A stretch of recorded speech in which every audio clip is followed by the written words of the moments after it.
This video is part of a series of programs in which we help you improve your travels to Spain. Today we're going to talk about the weather, more precisely the weather forecast. We'll explain where, how and when to check the weather forecast for the cities you're going to visit, and we'll talk about some questions that don't have an answer. Hola, ¿qué tal? Hello, I am Tony Galvez from Road Trip Spain and Portugal, where we help you plan the perfect trip with practical information and insider tips. When it comes to packing your suitcase before traveling, knowing what the weather is going to be like at your destination is essential information. Let's take a look at how to get that information.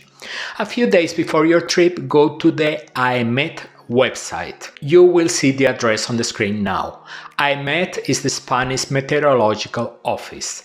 There are many websites and apps that offer weather forecasts for Spain, but the vast majority of them use AEMET data. So why not go directly to the source? Before you start, select the English version of the page. The AEMET website contains a wealth of information on weather and climate, but the part that interests us now is in the center of the screen where it says Spanish towns. Let's imagine that we want to know what the weather is going to be like in Madrid. We type Madrid and click on the magnifying glass to get the weather forecast. We are now at the results screen. Let's see how to read it.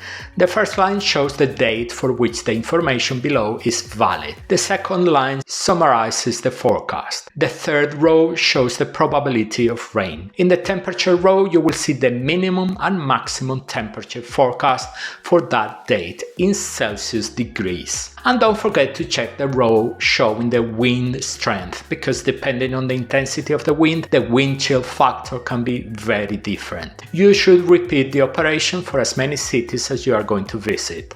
This is very important if you are traveling to different parts of Spain, as the weather differences can be considerable. Take, for example, the weather forecast for the cities of Córdoba and Santiago de Compostela on the same date. The maximum temperature forecast for Santiago is the minimum temperature forecast for Córdoba. Now pay attention. Weather forecasting is based on scientific methods, uses mathematical models, involves a lot of physics and also chemistry and a lot of computer science. But it does not allow for reliable long-term forecasts. A forecast beyond the next 7 days involves a lot of speculation and data that can change completely.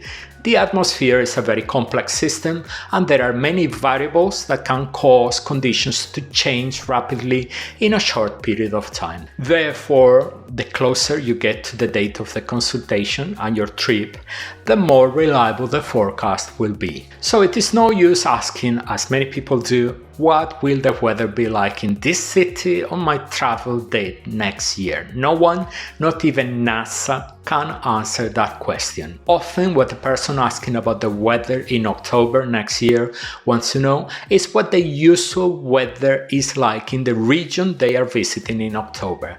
So yes, it is possible to describe what the weather has been like in the past, but it is equally important to realize that this is no guarantee that they will be the same in the future.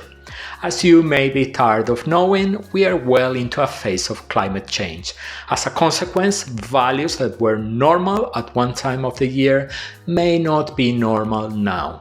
Weather anomalies are becoming more and more frequent. If you had asked us about the weather in Spain in May, we would have told you about mild temperatures and a lot of rain. Well, in May 2022, we had a heat wave with temperatures above 40 degrees Celsius, a phenomenon that was absolutely unusual in the past but cannot be ruled out in the future. As a consequence of climate change in Spain, warmer temperatures and less rainfall are to be expected. These downpours are now concentrated on fewer dates and occur with greater intensity and even violence. In addition, the rain and cold of winter are decreasing. This does not mean that it is no longer snowing and getting cold in winter, but that it is less intense throughout the season. As a consequence, for instance, ski seasons are becoming shorter and shorter. One of the most relevant consequences of climate change on travel planning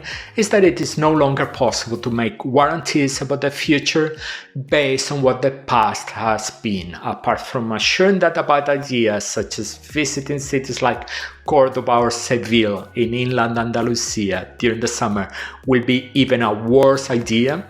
There are very few other certainties we can share with you. The bottom line is this: find out what the weather has been like in the past in the places you are going to visit, but don't take past data as a warranty that it will be the same in the future. A week before your trip, check the forecast for the places you'll be visiting and pack accordingly. And hopefully you will escape a heat wave, which is not only an unpleasant experience, but a dangerous one as well. As always, if you have any questions about the subject of the video, please use the commentary box to ask. Just don't ask us what the weather will be like next year in such and such place. Now you will see on the screen a video where we talk about the best time to visit Spain, taking a look at each month of the year. We're off to that video where we're already waiting for you.